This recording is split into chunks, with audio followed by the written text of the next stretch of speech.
Hello guys, यो चाहिँ के हो भन्नुहुन्छ भने रेशम किरा हो।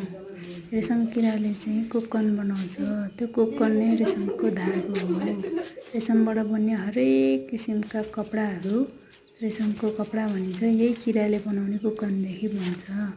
यो चाहिँ हामीले किरालाई टिपेर आँपको पातमा राखेपछि यसले कोकन बनाउन सुरु गर्छ। यो चाहिँ जन्मेको 25 देखि 28 दिनभित्रमा कोकन बनाउन सुरु गर्छ। कोकन बनाउन कसरी सुरु गर्छ भन्नुहुन्छ भने मुखबाट धागोहरू निकाल्न सुरु गर्छ। त्यसपछि हामीले किरालाई टिपेर किरालाई हामीले अर्को ठाउँमा सुकेको पातहरूमा राखेपछि त्यसले सजिलैसँग कोकन बनाउँछ। कोकनलाई चाहिँ तातो पानीमा बोइल गरेर अलिकति सरफ हालेपछि सजिलैसँग धागो निस्किन्छ। त्योबाट बन्ने नै रेशमको धागो हो। धागोबाट हरेक किसिमका कपडाहरू बन्छन्। यसो देख्नु हुँदैछ, यो चाहिँ कोकन हो।